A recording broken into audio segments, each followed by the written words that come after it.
as I enter into the virtual space of Louisville Center for Spiritual Living this morning, I do so with even deeper reverence and joy and pleasure and privilege to be able to say a grand rising to you all for the middle of July, beautiful people. I am Reverend Vicki Jeter, your minister for Louisville Center for Spiritual Living Teaching Chapter. And I just want to really embellish the space we have this morning and emphasize the tremendous gratitude.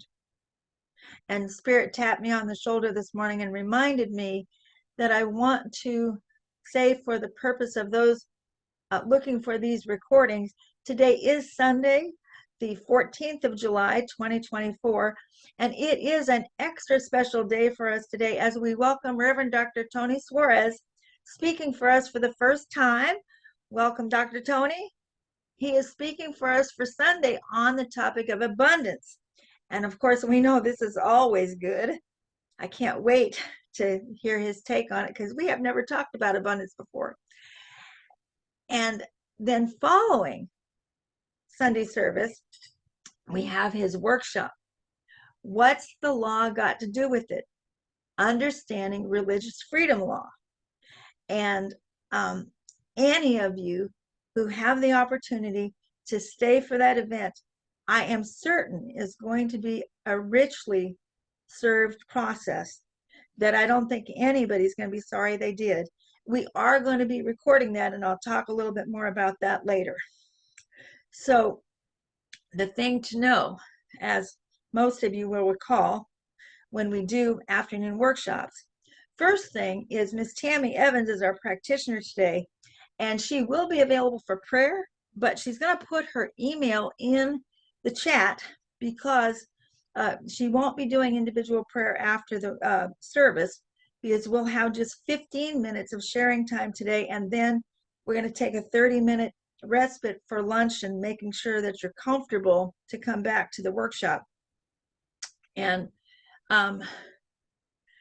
let's see, let me make sure that I'm covering everything.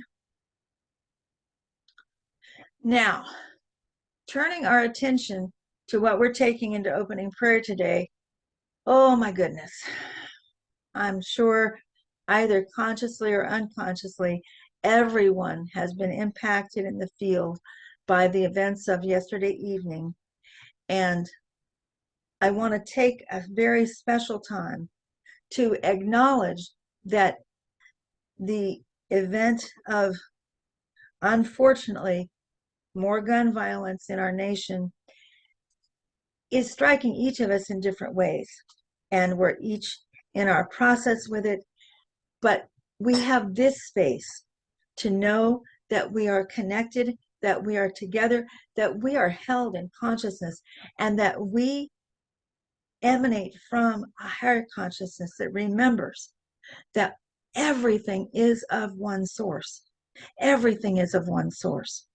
And if we can remember that, and that we're together and going through everything that happens together, then we can leverage each other and come through to the experience of a higher outcome.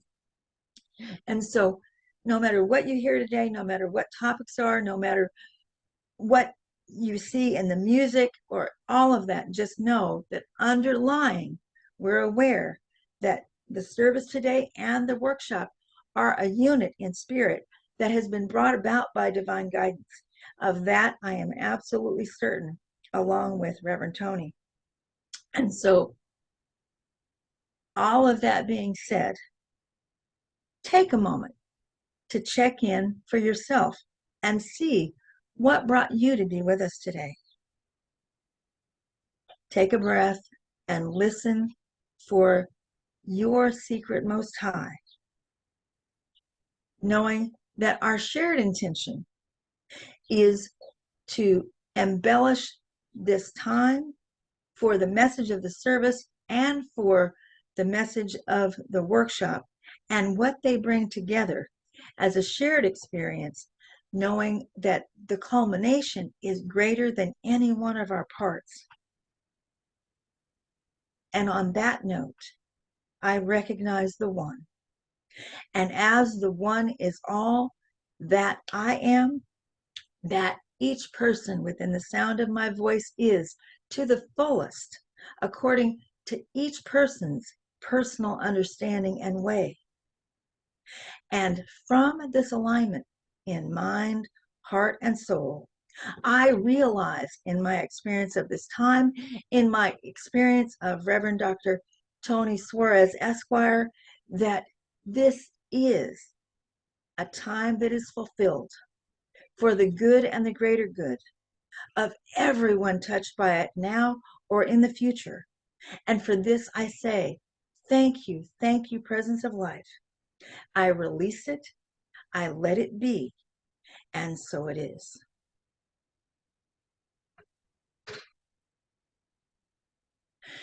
And so we do welcome you to Louisville Center for Spiritual Living Teaching Chapter. And we welcome all paths to God, all your questions, all your history, and all your seeking.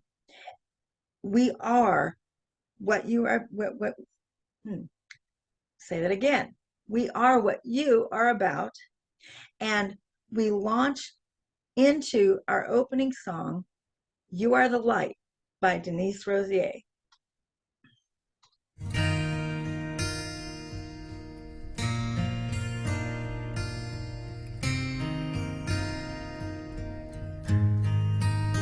You change dust into gardens, pieces into peace,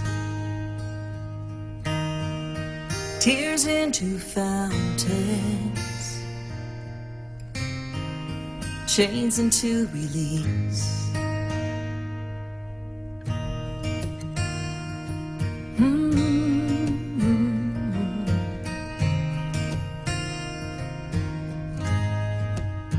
You are doubt into action, vision renewed, perfect creation, unfolding in view. You hold all of heaven inside you. No matter what you go through, and if your dreams burn down to ashes, you rise again. You are the light of God, the power of prayer, lifted up. Every breath testifies you are the light. You are the light. You are the light.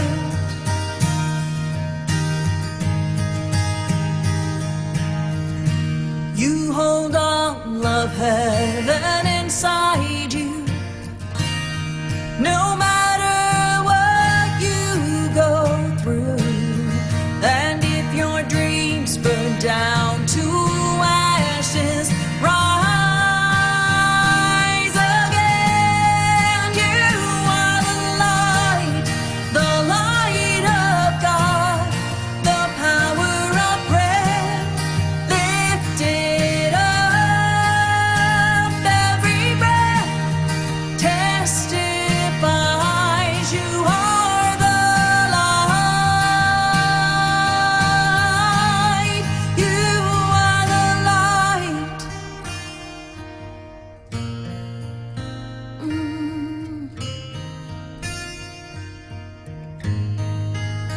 Hallelujah, hallelujah, hallelujah,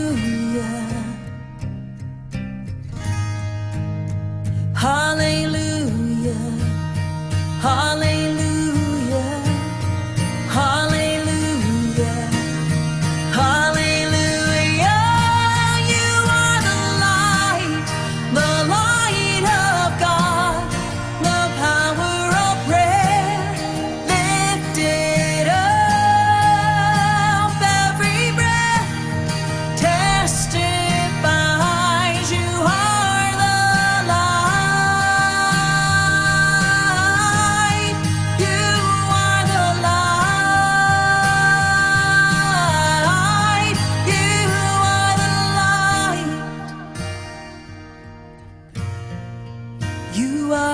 light.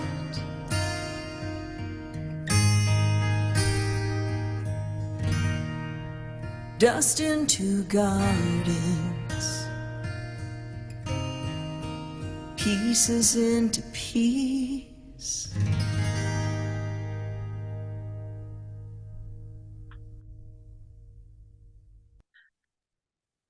I'm there saying, praise God and glory, hallelujah. And Vern's saying, get ready to come out, get ready to come out. Because we carry forth with our mission and vision.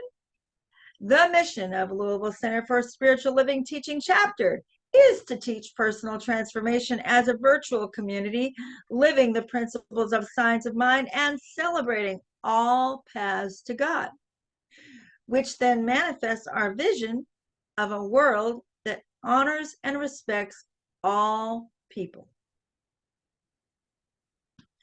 Now, of course, as we know, just thinking this in our heads doesn't get the job done. To put the fourth tire on the pavement, it is about application. So we have an application of what we believe each week.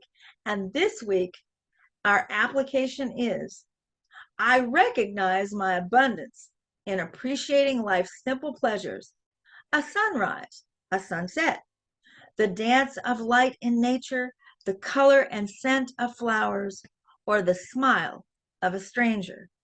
And that is quoted from Seed Thoughts for Loving Yourself by our beloved Miss Suzanne Harrell. And now I turn this over to our practitioner of the week, Miss Tammy Evans. Good morning, everyone. Love to see everybody's smiling face. Our reading today is a prayer from Tasha Silver's book, It's Not Your Money, How to Live from Divine Abundance. Divine Beloved, allow me to give with a complete ease and abundance, knowing that Spirit is the unlimited source of all. I am an easy, open conduit for prosperity. I trust that all my own needs are always met in amazing and that it is safe to feel as my heart guides. And equally, let me feel widely open to receiving. May I know my own value, beauty, and worthiness without question. Let me allow others the supreme pleasure of giving to me. May I feel worthy to receive in every possible way. Change me into one who can fully love, forgive, and accept myself, so that I might carry the light of Spirit without restriction. Let everything that needs to go, go. Let everything that needs to come, come. I am utterly Spirit. Spirit is me. I am Spirit. We are all one. All is well. Now please join me in meditation. Take a couple of breaths. Relax in your chair and allow my words to become yours.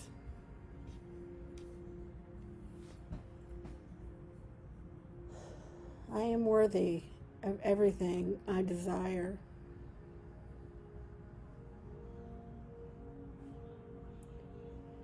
It is safe for me to desire more.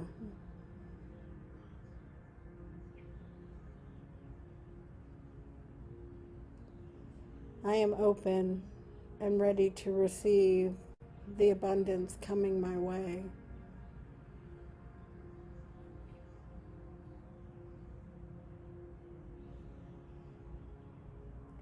I am deeply grateful for everything in my life right now.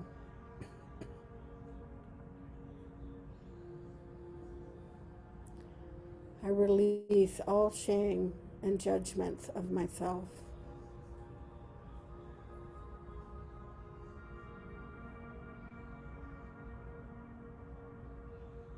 I am deeply loved.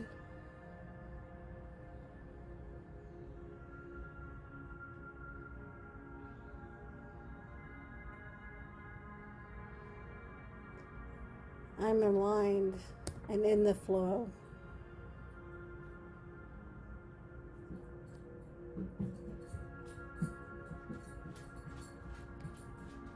Abundance beyond my wildest dreams is here for me.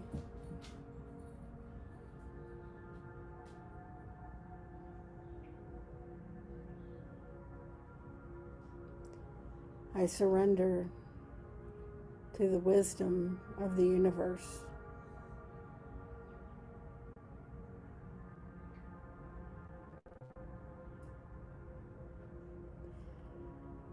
I am so grateful for the abundance that is already in my life.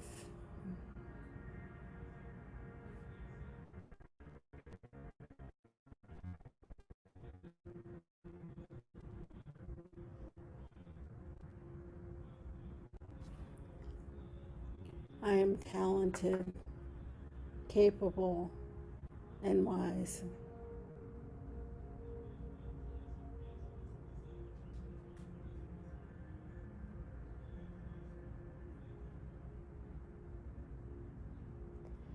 My body is healthy and abundant with life from the inside out.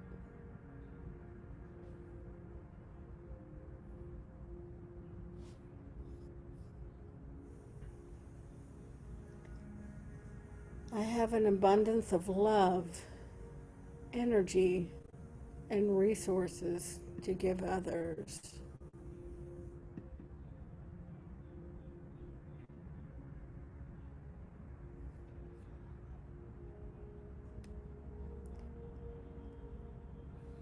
I breathe in and receive.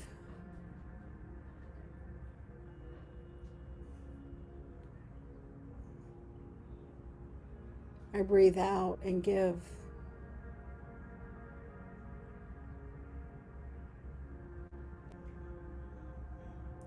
We can bring into our lives happiness, joy, love, and abundance.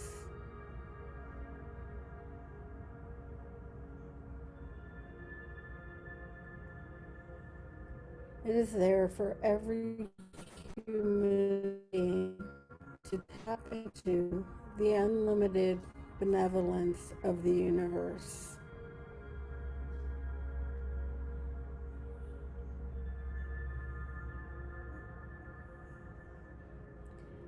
I can tap into this limitless abundance at any time.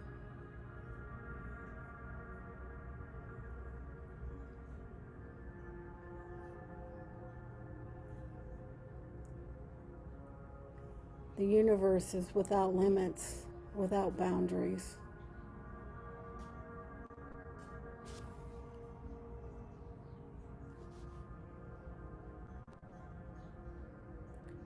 There's no scarcity where the universe is concerned. Just unlimited love, unlimited joy, and unlimited abundance.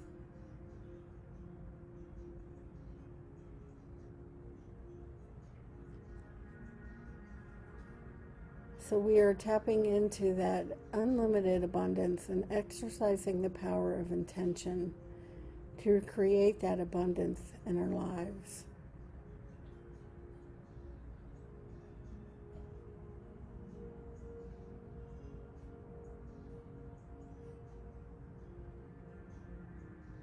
Now take the time to think about exactly what you want in your life. We're going to think big, not small.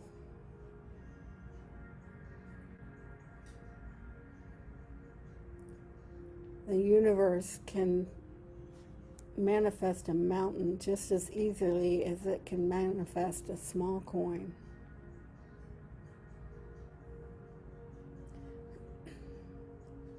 So think big, dream big, and the universe will swing into action.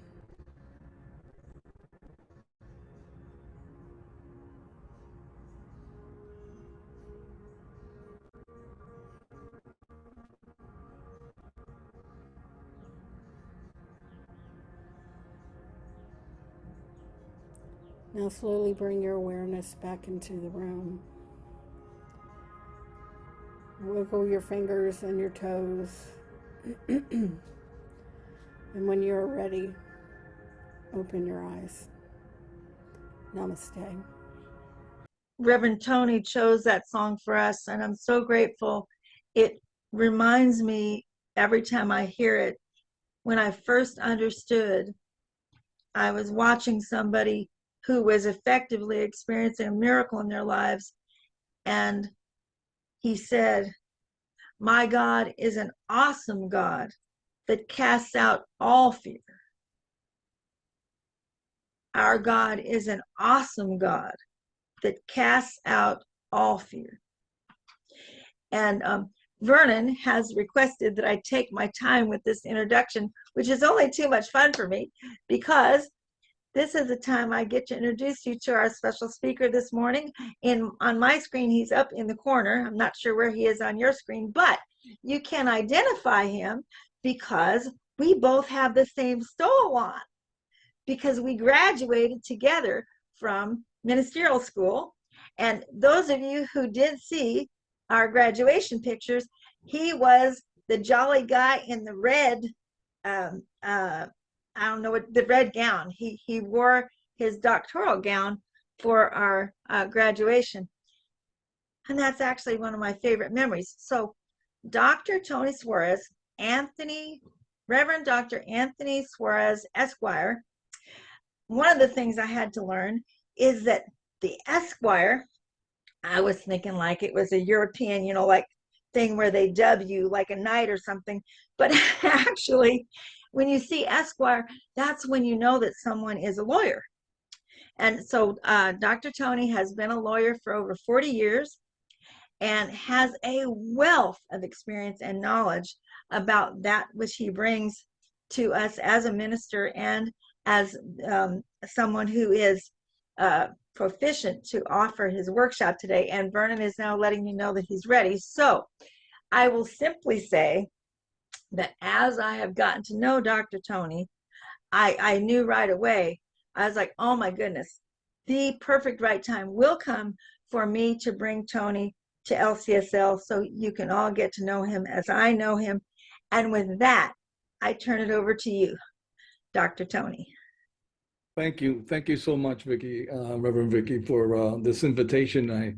And I'm really pleased to be here with you today. It takes a long time, took a long time to get through this. And I thought that perhaps in my talk today that I would actually address that reason. And Vernon, are you ready with the PowerPoint? Is it up already? Okay.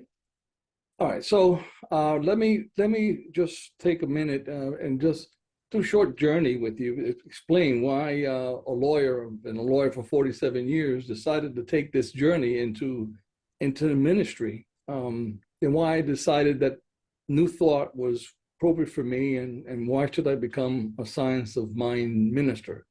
Could you go to the next slide, please? Okay, I can't see the video, so I don't know. I don't see the video, but I'll just keep talking. How's that? Okay.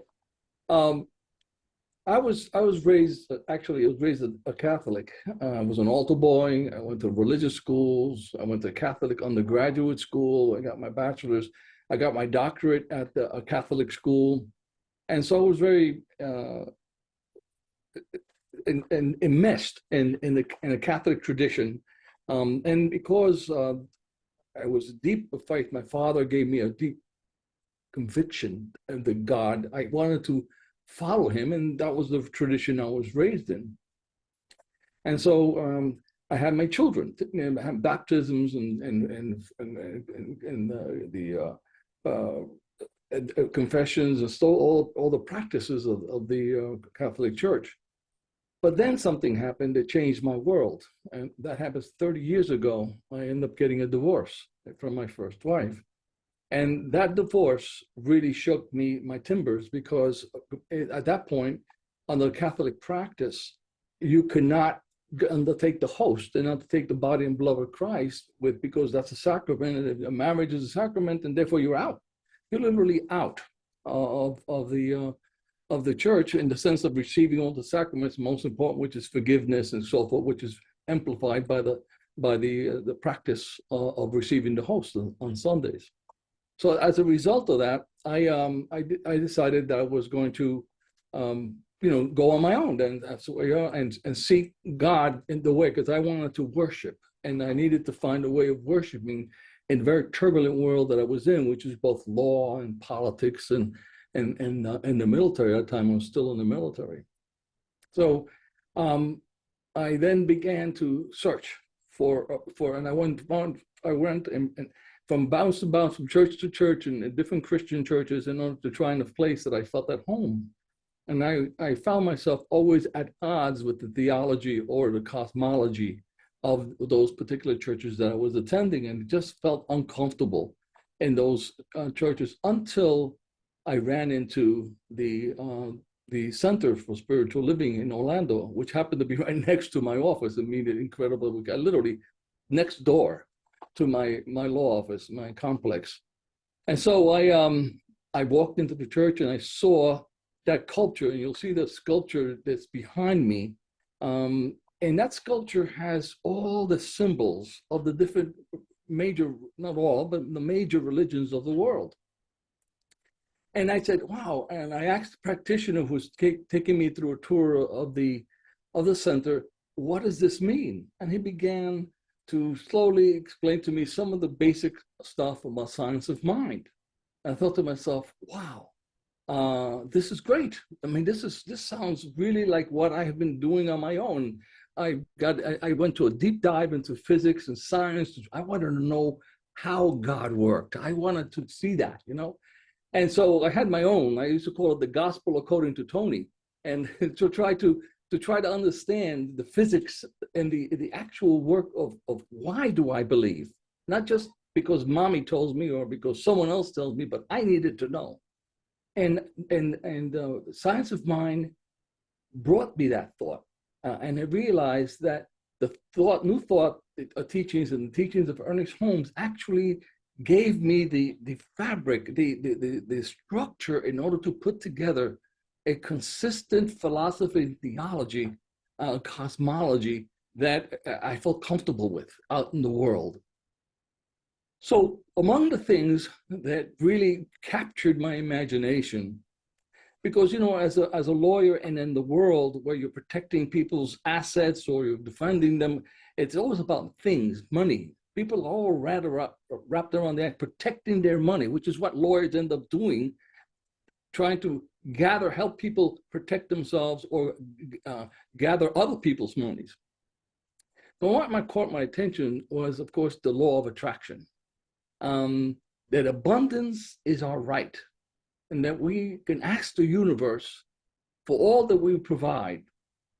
In fact, the Bible, we know the Bible story, one that comes out in Matthew 14, and where Jesus has taken the children, the families, and the people from the village, took them out to the hill and began to preach to them. But the disciples said to him, there are 5,000 people here. We cannot feed them. We don't have the money to feed all these people.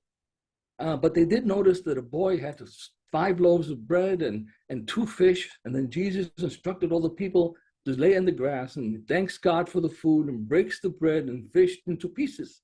He then gives the pieces to his disciples, who distribute them to the crowd, and everyone eats and is satisfied, says Matthew.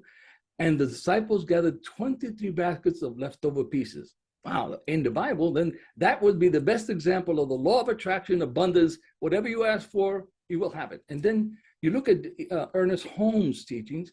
He said, quote, thought sets definite force in motion, in mind. So he says, actual thoughts will bring things in force, and that's the ether that he spoke on in his other writings.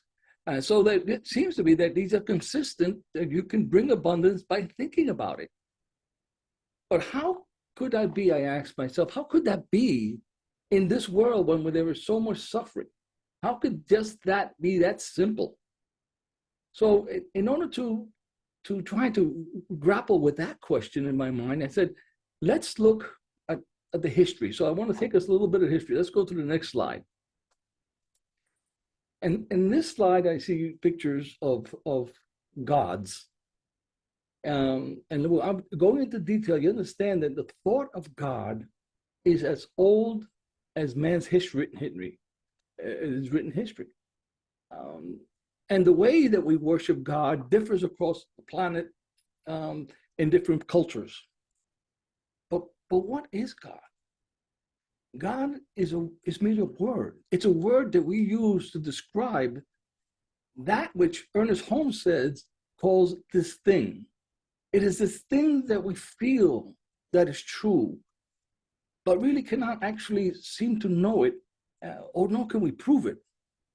Somehow we know, we have an instinct that we know something is greater than us, that it is something out there. We feel it, and we see it, and we feel it when we see a flower bloom, when we see the smile of a child, when we see someone that we love. It just seems coming out. It emerges from us. We feel it and we understand it when we see the cycle of life. When we know that trees exhale oxygen while they inhale carbon dioxide, and we inhale oxygen, exhale carbon dioxide. It's a cycle. Everything in the world seems to be a cycle to everything. When we look upon the sunset on the ocean, you're sitting and you see the beauty of the sky lit up as it settles over the ocean. This is how you know something, how you explain this thing, this yearning that something exists. That thing that I call God. But from the time of those in the past where the cultures didn't have any knowledge of science, they tried to explain what God looked like by way of anthropomorphic gods, gods that looked like people. So you had the Hindus, you had 33,000 gods, you have the Roman gods and the Greek gods. They explained gods or God through the manifestations of nature. This is how they explain God. And then they lived with that until we have now known that we have explicit through our science, we have discovered further things of how actually nature exists. And so science started to discover the laws of nature. They started to understand and reveal the laws of physics. They did not create laws of physics. They did not create math. They discovered math. They discovered physics. That means it was all in place before man. So now, because of science, we better understand how nature, how God himself seems to operate. We have the great example of Galileo, the scientist from Italy, when he discovered that the earth was going around the sun rather than the sun and everything else going around the earth. Because at that time, the religions and faith in Christian church said we were the center, the earth was the center, and that was God's law because they interpreted it that way. And of course, when he came out with his theories, they put him in jail in order to keep him from spreading this apostasy. But science of mind embraces physical science. We don't discard it. We embrace physical science. And Ernest Holmes, as early as 1926, this is the most remarkable, as early as 1926, wrote the following. Matter, quote, matter is, in the last analysis, is composed of particles so fine that they are simply supposed to be. In other words, it disappears entirely, and the place where it once was is again, without form and void. Matter, as we know it, is only an aggregation of these particles arranged in an order as to produce definite forms, which are determined by something which is not material, unquote. This is a remarkable, it blew my mind when I saw this quote, because Ernest Holmes was writing this just a couple of years after Einstein published his general theory of relativity. And so these these things are so difficult that even today we have difficulty grasping and understanding what was they talking about. But Ernest Holmes mixed the science, the physics with the metaphysics, and he came out with this statement. So we cannot reject, and we do not reject science, because science cannot explain the why things exist, only that they do exist as they see it. Next slide. So they can take pictures of light particles. They can split an atom into pieces. They have a machine called a particle accelerator, where they literally have photons smash into each other and get all these little particles, and they call them model particles physics. So they know what the atoms, what the photons, all the little pieces that make up the universe, they know, and they can see it, and they can prove that it exists. That these infinitesimally small particles, from all these small particles, all things, all matter is created. Now, scientists cannot explain what consciousness is. The fact that we are aware of who we are and of what we are, that does not come from simple matter. They can point out that what we are made of, but we're not what or why we're made of. So there are other scientists out there that speak of a different theory. They say that consciousness creates matter, not matter that creates consciousness.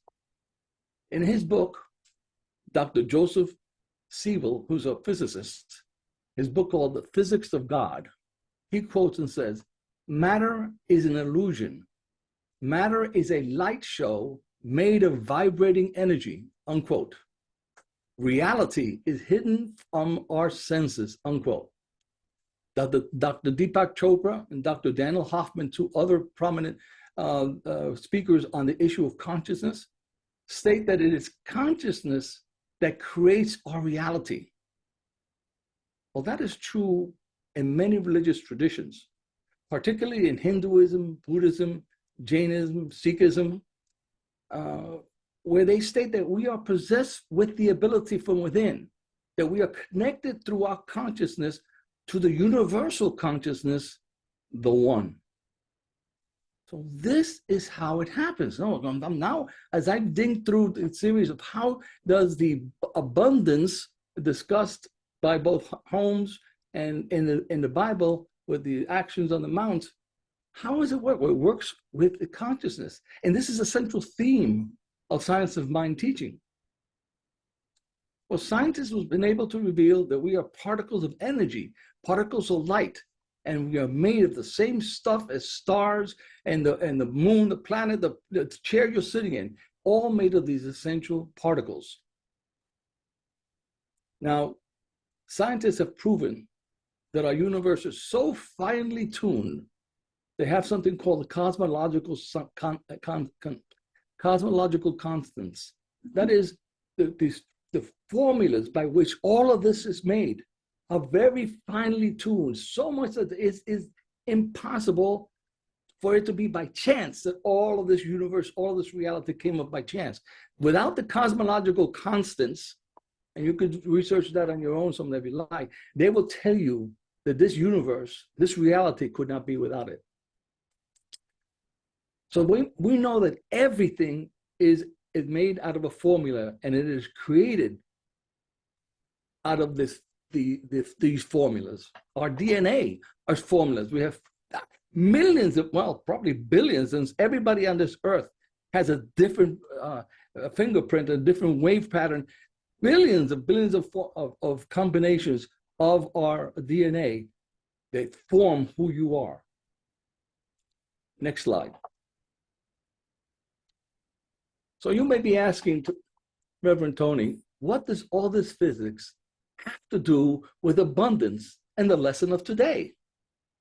What you see, if this is to be true, if there is to be abundance by our consciousness, then we have to examine what abundance is and how we get it.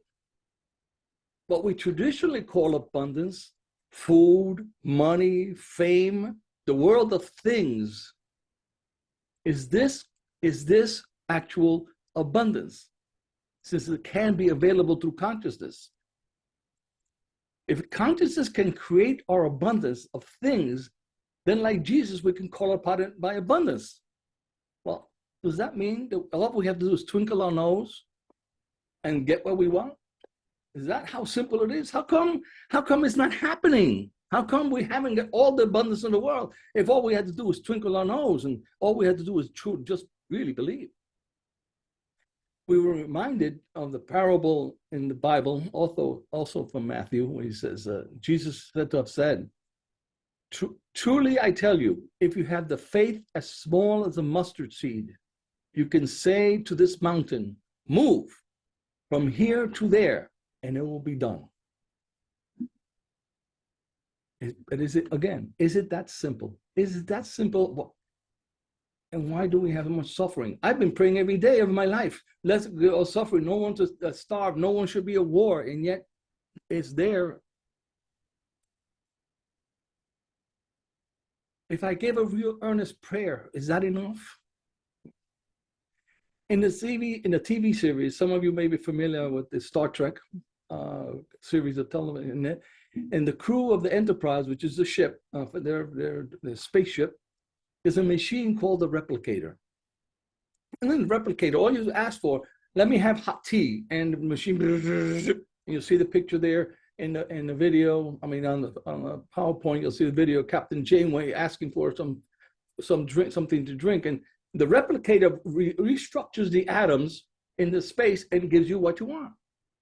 So the scientists have given us a theory that atoms can be arranged. All we are is a combination of particles, and it's in certain order. And the writers of the TV series thought, well, if that's so, we can have a replicator, and the replicator can just say, give you whatever you want. All they have to do is have enough energy to move the particles and move and give you what you want. So they knew about that. So what does this have to do with us today? Ernest Holmes didn't talk about abundance and happiness in the year 2500. Jesus wasn't talking about happiness and abundance someday in the future. They were talking about it today. How do you get abundance today? How do you have happiness today?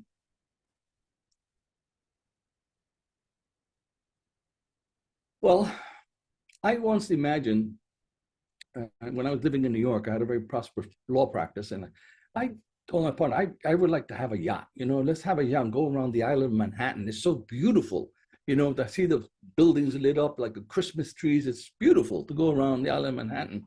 And I said, we should have a yacht. And sure enough, you know what happened? A couple of months later, a client ended up buying a yacht for the firm because of the work we had done for him. And I got my wish. I said, wow, that was great. Except that wish, I almost killed myself in that boat. And it led to a series of events that really, really were harmful for my lifetime. I also indicated to you in the beginning of this talk that I ended up getting divorced 30 years ago. And then when I found myself alone, because I got married at a very young age at 19, and so I was still a young man, and now I'm self alone. I said to myself, God, I want a perfect wife. I want a wife that's beautiful. I want her to be self-efficient. I want her to be educated. I want her to be able to be someone that I could be by my side and travel and enjoy everything I do. I made that prayer. I'm telling you, this is incredible. Not 3 days later, I get a phone call from someone, a young woman who has a doctorate degree from a local university. She's beautiful. She was Puerto Rican. It was wonderful. It was perfect. Okay. I said, this is it. God answered my prayer. What is amazing, wonderful. And so, we set up to meet, and I said to myself, I'm going to marry this girl. I would propose to her right now because she doesn't know that God brought her to me, right? But I couldn't tell her that because, of course, I would scare her away. So I just thought about, I'll let this ride until the moment is right, and then I'll tell her that we're going to get married, that she's going to be my God sent you to me. You know what happened? In the next subsequent months, I found out that she was psychotic, narcissistic, suffering from what I believe split personality disorder. It was a disaster. And I hung on there thinking, no, God sent me this woman. This will be fixed out, until I realized this fact. I forgot to ask for the character. I didn't ask for what I really need, because spirit was not in that request. So, I could give you ingredients to a cake. Doesn't mean the souffle will rise because I gave you the ingredients. There's more to the wish, the abundance. So you can replicate the tea in the replicator, but what about the taste? And what about the feeling of satisfaction? The resume of my requested mate was not describe her soul or her consciousness. So abundance doesn't come from the thing. It doesn't come from anything. It comes from what, like the Buddhists teach us, a peace of mind and tranquility. The Buddha taught us that there were 4 noble truths. And one of them is that there is always suffering. And that suffering comes to an attachment to things that we desire. The Greek philosopher Epictetus said, quote, "Seek not the good in external things, seek it in yourselves. There is only one way to happiness, and that is to cease worrying about things that are not beyond the power of your will," unquote. Thus, the trick to happiness, to abundance, is not what you have or don't. It comes from you knowing that what you do have, you're grateful for, and that what you may desire is going to come, and knowing it, that peace and tranquility that comes from your own consciousness. Abundance is not necessarily more stuff. Abundance means that we are like the birds in the trees, content with our song, and knowing that the materials needs will come without us having to struggle. Seek in your prayers, in your mind, such balance and acceptance. God himself, the universe, created the divine formula that makes up your very existence. I selected that song, "Who Am I?" because the song asks, so who are you? Do you know who you are? Just like the song earlier to that. We are the manifestations of the thoughts of God. Wow. We are the manifestations of the thought of God. And just like when you finish a painting or a sculpture or any accomplishment, you get a sense of satisfaction. God, the maker, the creator, has joy in knowing that you have reached that potential. The Buddhists call it reaching the level of Buddhista or nirvana. So let me leave you with the thoughts of a great philosopher. Play the tape.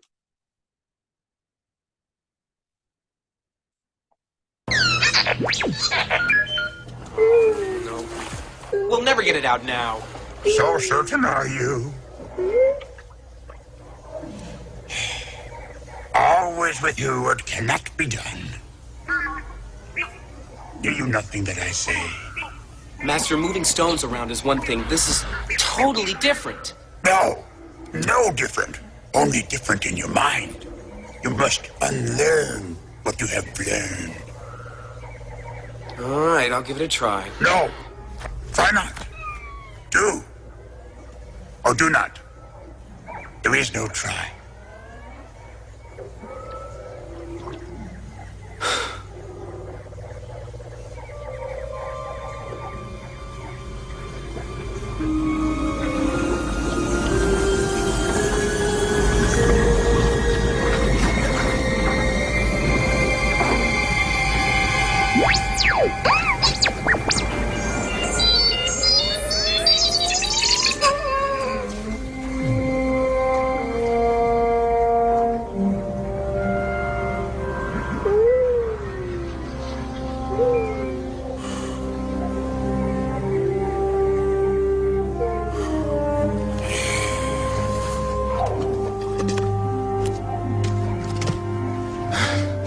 I can't. It's too big. Size matters not. Look at me. Judge me by my size, do you? And where you should not. For my ally is the Force. And a powerful ally it is. Life creates it. Makes it grow. Its energy surrounds us. And binds us. Luminous beings are we, not this crude matter. You must feel the Force around you.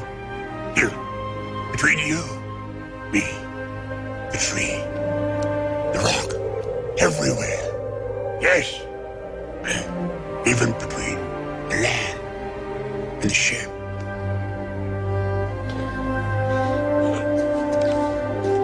You want the impossible.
I don't believe it. That is why you fail. Yep. That is why we fail when we look at happiness as a thing. It's something inside. Abundance, and we should not take away from this lesson that abundance can be found in anything that is a thing. Abundance means happiness and fulfillment from your inside, from your soul, that comes from knowing what you know of your inner self. Abundance means by being at peace with oneself, that you have all you need. One of my heroes, Mahatma Gandhi, was a lawyer from a middle-class family, and he could have been a very rich man, but he took to wear loincloths. The Buddha was a prince and rejected his status and took out to the streets as a beggar. In Science of Mind, we always speak in our treatments about gratitude. In expressing our gratitude, we humble ourselves. We accept where we are and who we are, and we detach ourselves from things that may cause us this suffering.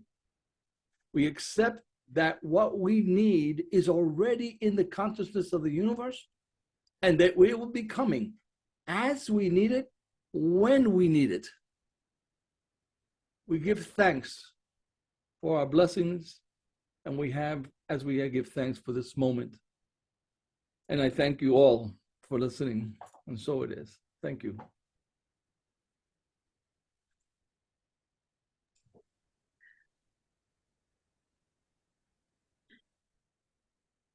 The word has already been spoken, and in the law it's already been done. So nothing more need be said beyond. I invite each of you to Take this into your mind in your own way. Take this into your heart in your own way. Take this and find it in your soul in your own way. And give it your amen. And so it is.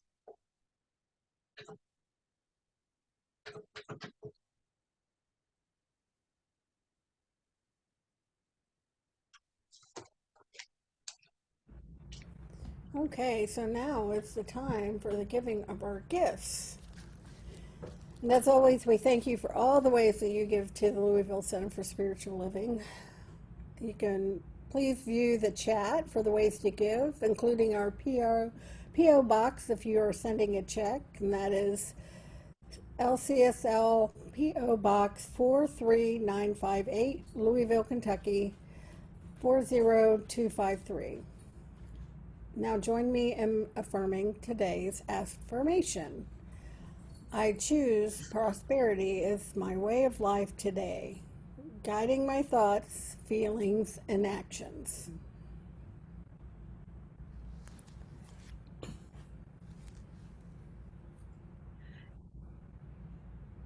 Thank you, Tammy. As ever, I take up the wave of prosperity as it has been moved along by the paddle wheel of what we do here. And I know that that wave is moving right through our symbolic basket with that gratitude for everything that all of you bring to LCSL through your time, talents, and treasures. And I know, per the words spoken here this day, that this little basket is overflowing in the multitude and going to serve the masses around us in our communities within Louisville and within every city that all of you actually are in as centers of our center. Thank you, thank you, thank you. I receive it, I release it, I let it be, and so it is.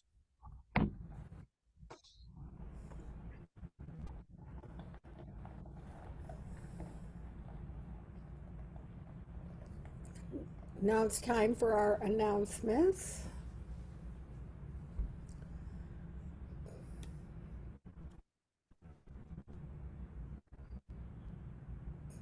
Today, following service, there's a workshop with Reverend Dr. Anthony Suarez. It's from 12:15 to 2:15, and the suggested love office. So we're losing On Tammy's. Thursday. Oh, there we Oh, go. go ahead. We're losing your audio just a little bit, Tammy. So I didn't know if she had completely frozen. So when we close service today, we'll have that short break to get a little something and then come on back. And actually, Vernon has advised me that today he's not going to have to actually shut down the Zoom. Today, if you wish, you can step away without having to come back onto the Zoom, and it'll just be seamless. You can step away from your computers or your devices and then come back when you're ready, and we will be ready to receive you. Oh, and this is a slide that Tammy did not know about, so I'll just carry right on through here. Thank you, thank you, thank you, Dr. Tony. We have a feeling that there might be more discussion to be had after the workshop today than we actually have room for. So this coming Wednesday, the 17th of July, Dr. Tony is making himself available to us on this Zoom to just be able to talk about all of this with regard to what the law has to do with it and everything that's going on that's causing us so many questions with what we hear in the news and so forth. And so I'm just so grateful that we are going to be able to come back and talk about this more so soon.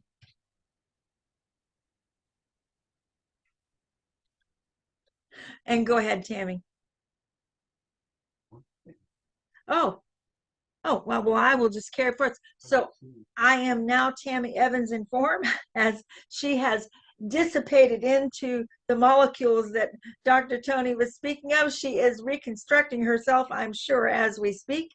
Men's group this week is on Thursday, the 18th of July at 6:30 on this Zoom. And I am speaking next week, the 21st of July. We're still within the monthly theme of practice makes imperfect, and they're suggesting that I find imperfect practices, which I'm still in the process of doing. If anybody has any ideas about imperfect practices, don't hesitate to let me know. And then, as we know, our next in-person potential for people that are able to gather in person is happening over the weekend of the 3rd and 4th of August in Vernon. If you could go ahead and just advance the slide. And we have more details now of what this is going to look like. So on Saturday, there is both a women's gathering and a men's gathering in 2 different places. Both of them will start at 1 o'clock in the afternoon Eastern time and go to 3:30. The women's gathering is at Joan Durbin's house, and her address is at the bottom of the screen there.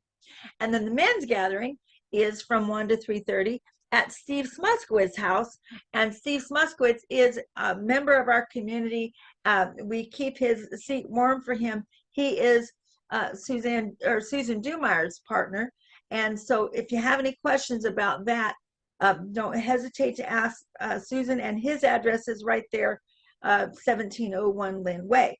And then that evening, Saturday night, we have chosen now that we're going to have dinner at Captain's Quarters at 5 o'clock. And so just keep that in your pocket. We've got lots of time. Everyone is invited to come and join us for dinner on Saturday evening.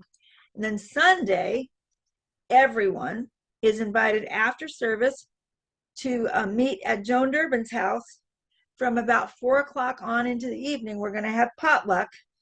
And just one thing I can tell you all that has developed since I made this slide, Rick McCollum, who was our spiritual director a couple years ago, I'm sure most of you remember him, he is going to be speaking on the 4th of August as our special speaker. He'll be on this Zoom, and then he's going to join us at Joan Durbin's that afternoon. So it's going to be a very special day in that regard as well. And if you have any questions about any of this, you can find this information just this way in the weekly newsletter. Just move down, open your weekly newsletter and move down, and you'll see this in there. And you can always call somebody and ask.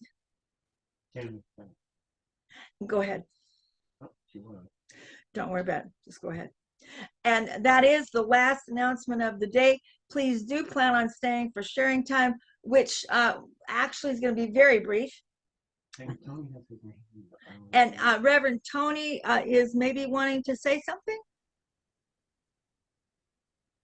I just wanted to, it's indicated that we will have the workshop afterwards, but I thought that we would give them a little idea of what the workshop is about. It's not just about a book. It's about understanding how the courts make a decision on religious cases, on religious freedom cases. That is, rights of abortion, rights to prayer in the classroom, the rights of association with the gay community. It's about understanding how the courts work on issues that deal with religious freedom.